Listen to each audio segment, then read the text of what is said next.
அந்த மாபெரும் தலைவனை பார்த்து ஒருவன் சொல்கிறான் மண் என்று. ஆமாம், அந்த திராவிட மண் தான் உன் அயோக்கிய அரசியலை வேரோடு வேரோடு மண்ணோடு மண்ணாகும் சாய்க்க போகிற மண் இந்த திராவிட மண் தான்.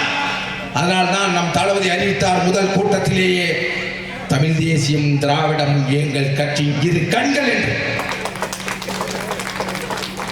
அம்பேத்கர் என்ற அறிவியாசான் அடங்கமறு அத்துமீறு திமிரி எழு திமுக கூட போய் படு என்கிற சொல்லல்ல. நாங்கள் இந்திய அரசியலமைப்பு நிர்ணய சபையிலே எல்லோரும் பாப்புலராக டி கிருஷ்ணமாச்சாரியும் கோபால்சாமி ஐயங்காரும் கிருஷ்ணசாமி ஐயரும் KM முன்சியும் இவர்களை டிராப்மேன் கமிட்டி தீர்மானிக்கிற போது பிற்படுத்தப்பட்டோருக்கும் சேர்த்து நியமிக்கப்பட்ட ஒரே தலைவர் அறிவாசான் அம்பேத்கர் மட்டும்தான். ஆண்களுக்கு மட்டுமல்லாமல் பெண்களுக்கான உரிமையும் பெற்றுக் கொடுத்து சொத்துரிமையை இந்த அரசியல் அமைப்பு சட்டத்திலே வாங்கி கொடுத்த ஒரு தலைவர் அறிவாசான் அம்பேத்கர் என்பதை யாரும் மறந்துவிடக் கூடாது. ஆதி தமிழர்களின் தெருக்களில் இருந்தும் ஆதிக்க சாதிகளினுடைய சிறை கம்பிகளில் இருந்தும் தலைவரையே மீட்டெடுத்த ஒரு தலைவர் எங்கள் தளபதி விஜய் என்பதை நீங்கள் யாரும் மறந்துவிடக் கூடாது. நீங்கள் சிந்தித்து பாருங்கள். திராவிட முன்னேற்ற கழகத்தில் கூட்டணி வைத்திருக்கிற ஆதி தமிழ் உறவுகளே, உங்கள் ஓட்டை வாங்கி ஆட்சியில் இருக்கிற திராவிட முன்னேற்ற கழகம் அண்ணா அறிவாலயத்தில் அறிவாசான் அம்பேத்கர் சிலையை வைத்திருக்கிறதா?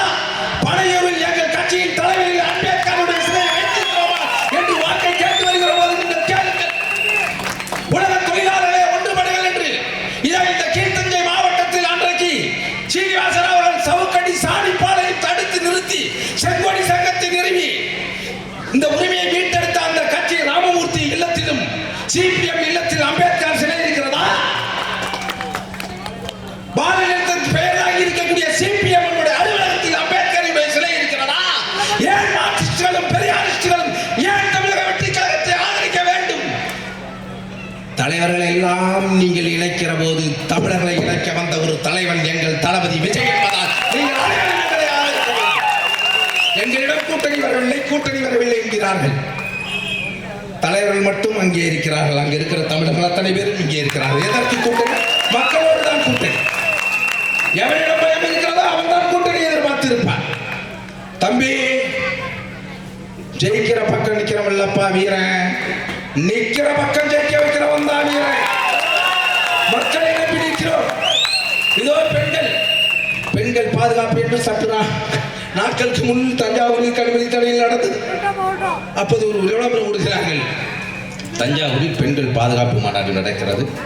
இந்த கூட்டத்துக்கு வருகிற 18 வயதிலிருந்து 30 வயதுக்குள்ள பெண்கள் கிளாம்பாக்கம் பேருந்து நிலையத்தில் பேருந்தும் தயாராக இருக்கிறது, பணம் 500 தயாராக இருக்கிறது, ஒரு சேலையும் தயாராக இருக்கிறது. உலகத்திற்கே ஆடை வார்த்து ஆடை கட்டி அழகு பார்த்த ஒரு இனத்திற்கு சேலை கொடுத்து மாநாட்டுக்கு அழைக்கிற ஒரே கூட்டம் திராவிட முன்னேற்ற கழக கூட்டம். மாநாட்டுக்கு முதலில் வயதை அறிவித்து கூப்பிட்ட ஒரே கூட்டம் இவர்கள் தான். நீங்கள் மாநாடு நடத்த கூப்பிட்டீர்களா? வேற எதற்கு கூப்பிட்டீர்கள்? அது பெண்கள் மாநாட்டு. அப்படி அழைத்து போனார்கள். அந்த கூட்டத்தில் வந்திருந்த பெண்கள் எல்லாம் தமிழ் தெரியாத வட இந்திய பெண்கள். எங்கே தமிழ் பெண்கள்? அவர்கள் எல்லாம் தமிழக வெற்றி கழகத்தின் கூட்டத்துக்கு சென்று விட்ட காரணத்தால் அவர்கள் எல்லாம் வெற்றியை வந்துவிட்டார். அதனால்தான் இந்த தஞ்சை மண்ணினுடைய மன்னனுக்கு நெசவு நெய்து கொடுத்த குடும்பத்தை சேர்ந்த மக்கள் சேவையை அஞ்சலை அம்மாளை நாங்கள் மோமக்கப்பாக வைத்திருக்கிறோம். தமிழ்நாட்டில் எந்த கட்சியாவது பெண் கொள்ளை தலைவரை முகப்பில் வைத்திருக்கிறதா? யார் இந்த அஞ்சலை அம்மாள்? காந்திஜியில் சத்தியாகிரக போராட்டம் அறிவித்த போது இந்தியாவிலேயே அஞ்சலை அம்மாளின் பெயரை தான் முன்மொழிந்த ஒரே பெண் வீராங்கனை எங்கள் அஞ்சலை அம்மாள். இங்கே கட்சியில் இருக்கிற மாற்று கட்சி நண்பர்கள் மனசாட்சி தட்டு சொல்லுங்கள், சத்தியமிட்டு சொல்லுங்கள். எங்கள் தளபதி விக்கிரவாண்டி மாநாட்டிலே எங்கள் கொள்கை தலைவர் அஞ்சலை அம்மாள் என்று பெயரை அறிவிக்கிற வரை உங்கள் யாருக்காவது அஞ்சலை அம்மாளை தெரியுமா? தமிழ்நாட்டு மட்டுமல்ல, உலகத்தில் இருக்கிற அத்தனை தமிழர்கள் அஞ்சலை அம்மாளை கொண்டு சேர்த்த ஒரு தலைவன் தமிழக வெற்றி கழகத்துடைய தலைவர் விஜய் அவர்கள். அதற்கு பிறகு காமராஜரை காங்கிரஸ் கட்சியை கைவிட்ட பிறகு இந்த இத்தனை ஆயிரம் லட்சக்கணக்கான இளைஞர்களிடம் காமராஜரை கொன்று போய் சேர்த்த இளம் காமராஜர் நமது தமிழக வெற்றி கழகத்துடைய தலைவர். ஏன் அவரை நாம் சுமக்க வேண்டும்? ராஜாஜி அவர்களால் மூடப்பட்ட 6000 பள்ளிக்கூடங்களில் சேர்த்து 15,000 பள்ளிக்கூடங்களை திறந்து தமிழ் இளைஞர்களுக்கு கல்வி கண்ணை திறந்த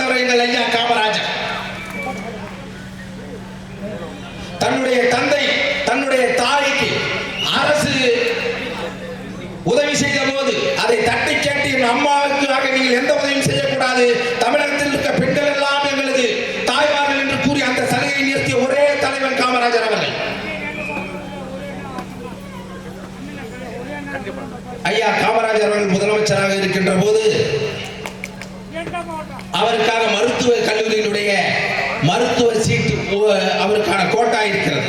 அத்தனை அதிகாரிகளும் இவரை இதை எப்படி தேர்ந்தெடுப்பார் என்று ஒரு கட்டு விண்ணப்பத்தை வைக்கிற போது 10 நொடியில் அத்தனை விண்ணப்பங்களையும் தேர்ந்தெடுத்து மாணவர்களுக்கு மருத்துவ சீட்டை கொடுத்தார். ஐயா நீங்கள் எப்படி இதை தேர்ந்தெடுத்தீர்கள் என்று அவரை கேட்டார்கள். அவர் சொன்னார், பெற்றோரின் கையொப்பம் என்கிற இடத்திலெல்லாம் எவன் கை நாட்டு வைத்திருக்கிறானோ அவன் பிள்ளைகளுக்கெல்லாம் மருத்துவம் கொடுத்த ஒரு மகத்தான தலைவர் காமராஜர். அதனால் நாங்கள் வைத்திருக்கிறோம். ஏன் வீரவேணி நாச்சியாரை வைத்திருக்கிறோம்?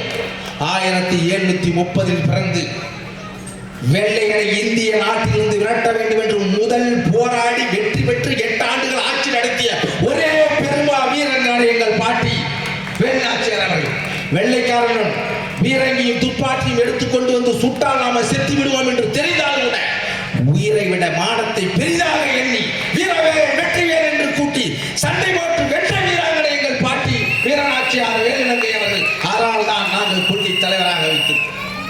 எங்களை பார்த்து கொள்கை இல்லை, அரசியல் தெரியாது என்கிறார்கள். பிறகு சொன்னார்கள், நடிகர் நாடாளமா நடிகர் நாடாளமா என்று. ஐயா கலைஞர் அவர்கள் 2ஆம் உலகப் போரில் அகில ராணுவத்தை கட்டி அமைத்த சுபாஷ் சந்திர போஸுடைய படையிலே சேர்ந்து போராடியாக வெற்றி வந்தார். எங்கள் ஊரில் மாடர்ன் தியேட்டரில் கதைகளில் எங்கே வந்தார். அவருக்கு மாடு கொடுத்தது அந்த சேலம் மாநகரம் தான். அதற்கு பிறகு சேப்பாக்கத்தினுடைய சேகுவாரா ஐயா உதயாநிதி அவர்கள் ஈழத்தில் நடந்த 2008 ஈழப் போரில் என் அண்ணன் பிரபாகரனிடம் போய் பயிற்சி எடுத்து அங்கு பலவேறு சிங்கள பௌத்த ராணுவத்தை எதிர்த்து சுட்டு விருது வாங்கி கொண்டு வந்தவரா? அவரும் திரைப்படத்தில் தான் நடித்தவர். நான் என்ன சொல்கிறேன், நடிகர் நாடாளமா? கட்டாயமாக நாடாளம்.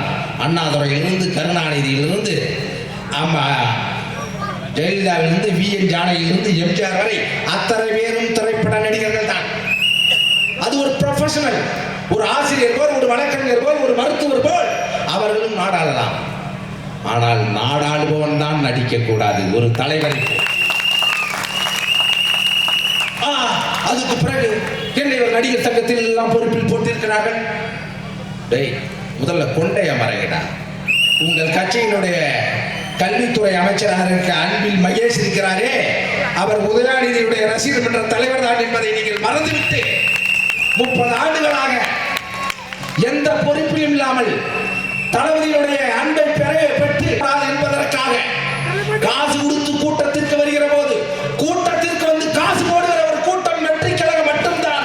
அதனால்தான் அவருடைய பசியை ஆற்ற முடிகிறது என்று சொன்னார் நம்மளுடைய மாவட்ட செயலாளர். எல்லோரும் மக்களுடைய ரத்தத்தை உறிஞ்சுகிற போது, தேவைப்படுகிற போது, தமிழ்நாட்டில் இருக்கிற அத்தனை பேருக்கும் பாதிக்கப்படுகிற போது பல லட்சம் யூனிட் ரத்தத்தை வழங்கிய இயக்கம் தமிழக வெற்றி கழகம் என்பதை யாரும் மறந்துவிடக்கூடாது. எங்களுக்கு அரசியல் தெரியாது, கொள்கை தெரியாது என்று யாரிடம் கதை கட்டுகிறீர்கள்? 3 ஆண்டு பார்த்து ஒரு கட்சியிலே இவ்வளவு அச்சப்படுகிறீர்களே.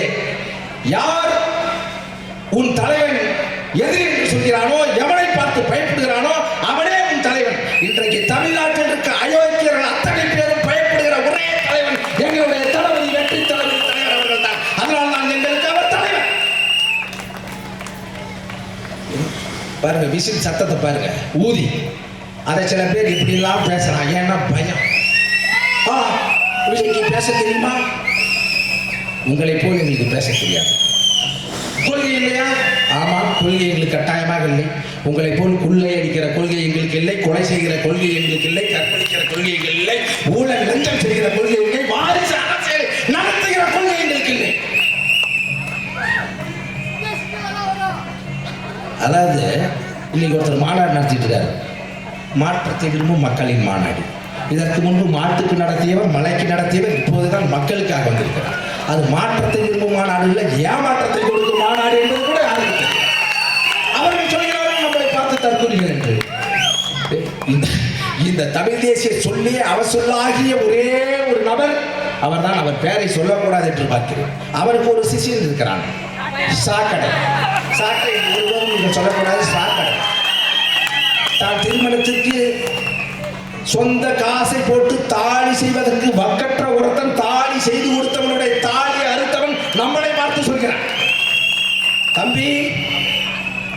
விசில வச்ச ஊதி தள்ளிடணும் எங்க ஆளுவ. விசில வச்சு அமைதியா இருக்க சொல்றாங்க. ஏனென்றால் நம்ம ஒரு காலத்தையும் வன்முறை விரும்புவர்கள் இல்லை, வன்முறையை விரும்ப மாட்டோம். ஆனால் தொடர்ந்து சகித்துக்கொள் என்கிற அகிம்சையும் வன்முறை தான். அதனால் பார்த்து இரு, எங்கேயும் நீ தனியாகினியா போயிடாத. ஏன்னா பல இளைஞர்கள் இங்க மட்டும்தான் இருக்கிறான். எந்த தியாகமும் இந்த மண்ணுக்காக செய்யக்கூடிய மிகப்பெரிய வீரர்கள் இருக்கிற கட்சி இந்த கட்சி தான். ஏன்னா வந்தாபார் வருகிறது வார், வருகிறது வார், இளைஞர் படையே வருகிறது வார், வெற்றி கழகத்தினுடைய இளைஞர் படை என்று இந்த தெருவிலே நடந்து வந்தார்களே. அப்பொழுது நான் ஏதோ இந்த கூட்டத்துக்கு 3ஆம் ஆண்டு துவக்க விழா கூட்டத்துக்கு வருவது போல் தெரியவில்லை. இந்த மண்ணில் யாருக்கு சீட்டு கொடுத்தாலும் தலைவர் விஜய் அவர்கள் தான் முகம். அவர் என்னுடைய கரம் பிடித்து இத்தனை ஆண்டுகளாக நடந்து வந்த எங்களுடைய மாவட்ட செயலாளர் விஜய் அவர்கள் வெற்றி பெற்று ஏதோ வெற்றி விழாவுக்கு வருவது போல் அழைத்து வந்த கூட்டம் இது. அதனால நாங்களாம் வெற்றி மிதப்படதான் இருக்கோம்.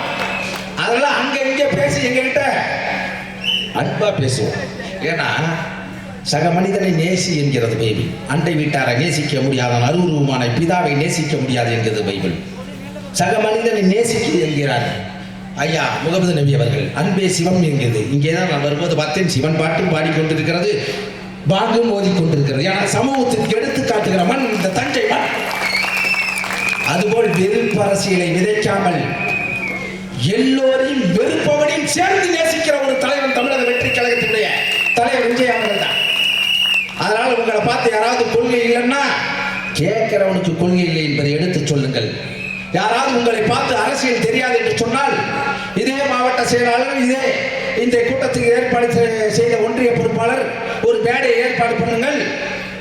இங்க இருக்க எங்க சிங்கர் பெண்களே வந்து உங்களை கொள்கையில் பேசி தோற்கடித்து விடுவார்கள் என்றதை நீங்கள் மறந்து விடாதீர்கள். உங்களுக்கு ஒரே விஷயம் தான் சொல்றேன். தளபதி பேசும்போது கான்பிடன்ட் பாரு. எதுக்கு சொல்றார்? நான் நல்லவர்கள் கூட தோற்றிருக்கலாம், நம்பிக்கை உள்ளவர்கள் தோத்ததாக வரலாறு இல்லை. நாம் நல்லவர்களாக இருக்கிறோம், நம்பிக்கை உள்ளவர்களாக இருக்கிறோம். யாராலும் முடியாதது நம்மால் முடியும், அதுதான் வரலாறு. ஆகவே நீங்கள் அவர்கள் எவ்வளவு பணம் கொடுத்தாலும் வாங்கிக் கொள்ளுங்கள். ஏன்னா அதெல்லாம் நம்ம பணம். நாம் ஆட்சிக்கு வந்தால் அத்தனை நிதிகளையும் நம்ம பெற்றுக்கொள்ளலாம். வீட்டில் இருக்கிற அன்பு நிதி, உதயாநிதி, இன்ப நிதி, அறிவு நிதி, எல்லா நிதியையும் நாம் கொண்டு வந்து விடுவோம். அதனால் அதை பற்றி நீங்கள் கவலைப்படாதீர்கள். இவர்கள் ஆட்சி செய்த லட்சணம் அதுதான். இத்தனை ஆண்டுகளாக மாறி மாறி தீய சக்தி ஊழல் கட்சியும் ஆண்டு இந்த மண்ணை, இந்த மண்ணில் இருக்கிற உரிமையை விட்டுக் கொடுத்ததே அவர்கள் தான். நாம் ஏன் தீய சக்தி என்று சொல்கிறோம்? 1968 முதலில் தமிழகத்தில் இந்திய விடுதலை அடைந்த பிறகு 44 பேரை சுட்டுக் கொண்டது திராவிட முன்னேற்ற கழகம். அதற்கு பிறகு 1970 மின்சார கட்டணத்தை 8 பைசாவிலிருந்து 9 பைசாவை ஏற்றியதற்காக முதல் விவசாயிகள் மீது துப்பாக்கி சூடு நடத்தி கோயம்புத்தூரில் இருக்கிற ராமசாமி கவுண்டர், ஆயுள் கவுண்டர், மாரப்ப கவுண்டரை சுட்டுக் கொண்டது இந்த திராவிட முன்னேற்ற கழக அரசு. அதற்கு பிறகு 1972 ஜூலை 5ஆம் தேதியிலே விவசாயிகள் போராட்டத்தை அன்றைய காமராஜரும் கல்யாண சுந்தரம் அவர்களும் போராட்டத்தை நடத்துகிற போது இது ஏரோட்டும் விவசாயிகளுக்கான போராட்டம் இல்ல, காரோட்டும் விவசாயிகளுக்கான போராட்டம் என்று திருக்கோவிலே பிறந்த ஐயா கருணாநிதி அவர்கள் சொல்கிற போது இல்லை நாங்கள் விவசாயிகளுக்கான போராட்டம் என்று மாட்டு வண்டியை பீரங்கி தாங்கிகளாக ரோட்டிலே நிறுத்தி போராட்டம் நடத்தி 17 பேரை இறந்தார்கள். அதில் எங்கள் ஊரில் பத்திராயக்கமலத்தில் 9 பேரை உயிர விட்டோம். அந்த ஊரிலிருந்து வந்து நான் சொல்கிறேன், உங்களை ஒழிக்காமல், தீய சக்தி அழிக்காமல் வெற்றி கழகம் முடியவே முடியாது. இப்பொழுது சொல்கிறார் 5 ஆண்டுகளுக்கு உங்கள் கனவை சொல்லுங்கள் என்று. தூங்கும் போது காண்பது கனவல்ல ஐயா, உன்னை தூங்க விடாமல் செய்வதுதான் கனவு. தமிழக வெற்றி கழகம் உங்களை எங்கே வீழ்த்திவிடும் என்று உங்களை தூங்க விடாமல் செய்வதால் உங்கள் கனவை இன்றைக்கு எங்களிடம் வந்து கேட்கிறீர்கள். எங்கள் கனவு என்ன செய்யுமா? தீய ஆட்சியை வீட்டுக்கு அனுப்பி தூய ஆட்சியில் இருந்துதான் எங்கள் கனவு. நீ எத்தனை 1000 லட்சங்கள் கொடுத்தாலும் வெறும் 5 ரூபாய் ஊதி உங்களை வீட்டுக்கு அனுப்பிவிடும் ஐயா. ஆகவே இங்கு இருக்கக்கூடிய உறவுகள், வரக்கூடிய தேர்தல் என்பது ரத்தம் சிந்தாத அரசியல், போர் என்பது ரத்தம் சிந்துகிற அரசியல். அதனால்தான் நம் தலைவர் சொன்னார், எல்லா கட்சி தலைவர்களும் நீ இஷ்டம் இருந்தால் இது மாவட்ட தலைவர், மாவட்ட லாய்க்கில்ல கிறிஸ்டப்பா அது இது என்று சொல்கிற போது நீங்கள் தான் பூத் லெவல் கமாண்டர் என்று நம்மளை படை தளபதியாக உயர்த்தி காட்டிய ஒரு தலைவர் விஜய். ஆகவே வரக்கூடிய தேர்தலில் எதற்கும் அஞ்சாமல் அஞ்சி நடப்பதற்கோ அடிமையாய் இருப்பதற்கோ நாம் தீய சக்தியினுடைய உறுப்பினர்கள் அல்ல. அஞ்சுவதும் அடிபணிவதும் என் தலைவன் தளபதிக்கு மட்டும்தான் என்ற கருத்தை உள்வாங்கி வருகிற தேர்தலிலே எதிரிக்கு பயம் வருவதை உனக்கு உன் மீது நம்பிக்கை வருவரை கண் அயராமல் இங்கு வந்திருப்ப ஒவ்வொருவரும், நான் கேட்டேன் எத்தனை உறுப்பினர்கள் இருந்து 35,000க்கு மேற்பட்ட உறுப்பினர்கள் இருக்கிறார்கள் என்று சொன்னார். நம்மளை பார்த்து கட்டமைப்பில்லை என்று சொல்கிறான். விண்ணப்பம் விருப்பமனு அறிவித்த போது 1 மணி நேரத்தில் 50,000 விருப்ப மனுவை பெற்றுக் கொண்ட ஒரே கட்சி தமிழக வெற்றி கழகம் தான். தமிழகத்தில் உள்ள 70,035 பூத்துகளிலும் வாக்கு சாவடிகளிலும் 10 உறுப்பினரை போட்டு மாபெரும் கட்டமைப்பு கொண்ட இயக்கம் தமிழக வெற்றி கழகம் தான். எங்கள் பொதுச் செயலாளர் சொன்னாரே, 3,48,200 பொறுப்புகளை அறிவித்த ஒரு இயக்கம் தமிழக வெற்றி கழகம் தான். இன்றைக்கு தமிழ்நாட்டில் இந்தியாவிலேயே கட்சி ஆரம்பித்து 3 ஆண்டுகளில் 1,40,00,000 பெரும் படையை கொண்ட ஒரு இயக்கம் தமிழக வெற்றி கழகம் தான். இந்த ஒவ்வொருவரும் ஒவ்வொரு ஓட்டை பெற்றால் 2,80,00,000 வாக்கை நீங்கள் வாங்கினால் சென்ட் ஜார்ஜ் கோட்டையிலே விஜய் என்கிற நான் இந்திய அரசியல் அமைப்புக்கு உட்பட்டு என்று அறிவிக்கிற போது நடக்க வர இருக்கிற தேர்தலில் காலையில் நீங்கள் எழுந்து போய் அந்த வாக்கு சாவடியில் வாக்கு இயந்திரத்தில் விசில் பொத்தானை அழுத்துகிற போது சூரியன் மறையும், இரட்டை இலை உதிரும், நமது கொள்கை எதிரிகளுடைய தாமரை கருது என்று கூறி விசில் சத்தம் உலக தமிழர்கள் ஒப்பற்ற குரலாக சட்டசபையில் ஒடுக்கின்ற விடைபெறுகிறேன்.